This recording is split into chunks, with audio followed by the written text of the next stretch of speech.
Hello, ഇന്ന് നമ്മൾ വന്നിട്ടുള്ളത് ബ്രെഡ് വെച്ച് ചെയ്യാൻ പറ്റുന്ന വളരെ ഈസി ആയിട്ടുള്ള ഒരു റെസിപ്പി ആയിട്ടാണ്. എല്ലാവർക്കും ഇഷ്ടം. അപ്പോൾ എല്ലാവരും ട്രൈ ചെയ്ത് നോക്കാം. നമുക്കിതെങ്ങനെയാണ് ചെയ്യുന്നതെന്ന് വേഗം നോക്കിയിട്ട് വരാം. അപ്പോൾ ബ്രെഡിൻ്റെ കൂടെ നമുക്ക് ആദ്യം തന്നെ വേണ്ടത് മൈദയാണ്. ഞാനിവിടെ ഏകദേശം 1 കപ്പ് മൈദ എടുത്തിട്ടുണ്ട്. എന്നിട്ട് നമുക്ക് നന്നായിട്ട് അരിച്ചെടുക്കാം. 1 കപ്പ് നമുക്ക് മുഴുവനായിട്ട് വേണ്ടി വരില്ല. അപ്പോൾ നിങ്ങൾ ഒരു 1/4 കപ്പ് എടുത്താലും കുഴപ്പമൊന്നുമില്ല. പിന്നെ നമ്മൾ ഇതിനകത്തോട്ട് മസാലപ്പൊടി ചേർത്ത് കൊടുക്കാം. ഞാൻ 1 ടീസ്പൂൺ കാശ്മീരി മുളക് പൊടി ചേർത്തിട്ടുണ്ട്, 1/4 ടീസ്പൂൺ മഞ്ഞൾപ്പൊടി എടുത്തിട്ടുണ്ട്.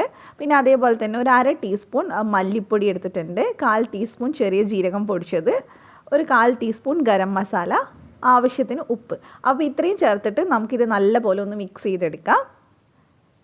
വളരെ ഫേമസ് ആയിട്ടുള്ള ഒരു റെസിപ്പിയാണ് കേട്ടോ ഇത്. ഒരുപാട് പേര് കഴിച്ചിട്ടുണ്ടാവും, പക്ഷേ കഴിക്കാത്തവർ ഒത്തിരി പേരുണ്ടാവും. അപ്പോൾ ഇനി നമുക്ക് ഇതിലേക്ക് കുറച്ചായിട്ട് വെള്ളം ഒഴിച്ച് ഇതൊന്ന് എന്താ പറയുക ഒരു മാവിൻ്റെ പരുവത്തിൽ നമുക്ക് ആക്കിയെടുക്കണം. ബ്രെഡ് ഒന്ന് മുക്കിയെടുക്കാനുള്ളതാണ്.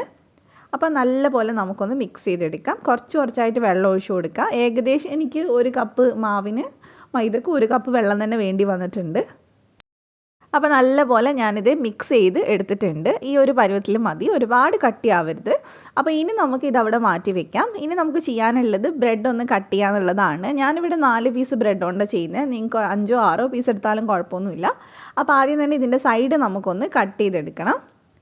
സൈഡ് ഉണ്ടെങ്കിൽ നമുക്ക് ആ ചെയ്ത് വരുമ്പോൾ ആ ഒരു പെർഫെക്ഷൻ കിട്ടില്ല.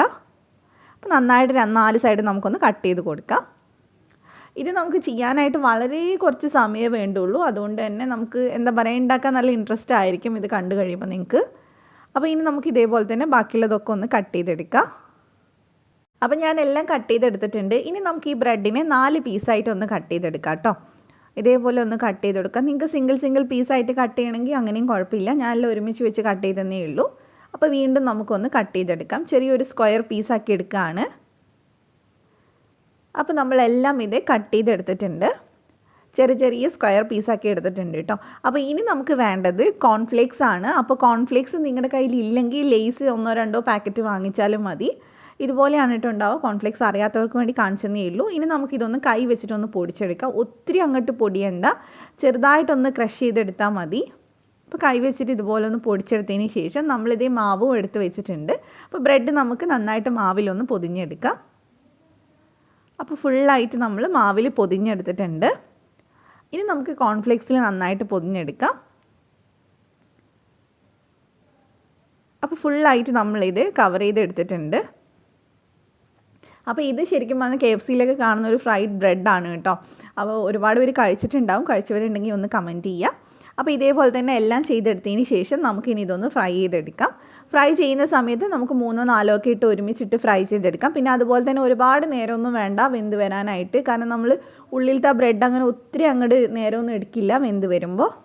അപ്പോൾ ഫ്ലെയിം ഒന്ന് മീഡിയം ടു ഹൈ ഫ്ലെയിമിൽ വെച്ചിട്ട് തന്നെ ഞാൻ ചെയ്തെടുക്കുന്നത്. ഒരുപാട് തീ കുറച്ചിട്ട് ചെയ്യണ്ട. പിന്നെ നമ്മൾ ഇതിൽ കോൺഫ്ലേക്സ് ഇങ്ങനെ കോട്ട് ചെയ്തുകൊണ്ട് തന്നെ ഓയിലൊന്നും അധികം കുടിക്കൊന്നുമില്ല ബ്രെഡിൽ. അപ്പോൾ നമുക്ക് തിരിച്ചിട്ട് കൊടുക്കാം. അപ്പോൾ 2 സൈഡും ഇപ്പോൾ നല്ല കളറൊക്കെ മാറി വന്നിട്ടുണ്ട്. ഇനി നമുക്കിതെടുത്ത് മാറ്റാം.